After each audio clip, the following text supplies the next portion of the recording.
പരിശുദ്ധാത്മാവേ പരിശുദ്ധാത്മാവേ പരിശുദ്ധാത്മാവേ പരിശുദ്ധാത്മാവേ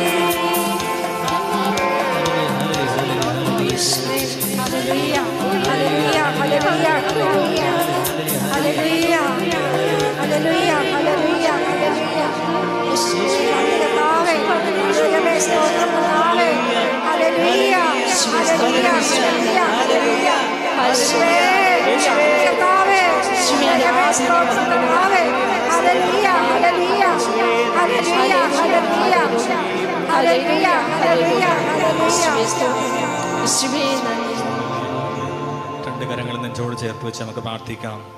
ഹല്ലേലൂയ ഹല്ലേലൂയ ഹല്ലേലൂയ ഹല്ലേലൂയ ഈശോയേ ഈശോയേ ഈശോയേ ഈശോയേ പരിശുദ്ധാത്മാവേ പരിശുദ്ധാത്മാവേ പരിശുദ്ധാത്മാവേ എന്നിൽ നിറയണമേ.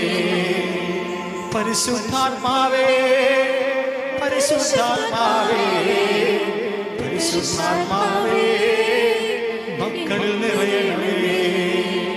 പരിശുദ്ധാത്മാവേ പരിശുദ്ധാത്മാവേ പരിശുദ്ധാത്മാവേ ദാസരിൽ നിറയണമേ. സൗഖ്യം നൽകണമേ സൗഖ്യം നൽകണമേ സൗഖ്യം നൽകണമേ. പരിശുദ്ധാത്മാവേ വിടുതൽ നൽകണമേ വിടുതൽ നൽകണമേ വിടുതൽ നൽകണമേ. പരിശുദ്ധാത്മാവേ അഭിഷേകം ചെയ്യണമേ അഭിഷേകം ചെയ്യണമേ അഭിഷേകം ചെയ്യണമേ അഭിഷേകം ചെയ്യണമേ. പരിശുദ്ധാത്മാവേ പരിശുദ്ധാത്മാവേ പരിശുദ്ധാത്മാവേ എന്നിൽ നിറയണമേ. പരിശുദ്ധാത്മാവേ പരിശുദ്ധാത്മാവേ പരിശുദ്ധാത്മാവേ എന്നിൽ നിറയണമേ. പരിശുദ്ധ പരമമാ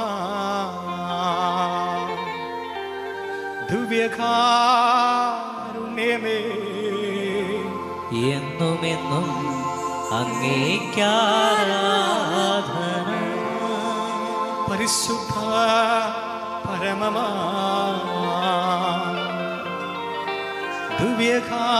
ദിവ്യകാരുണ്യമേ എന്നുമെന്നും അങ്ങേയ്ക്കാരാധന. പരിശുദ്ധ പരമമാ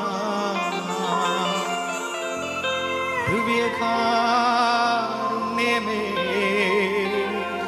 എന്നുമെന്നും അങ്ങേയ്ക്കാരാധന.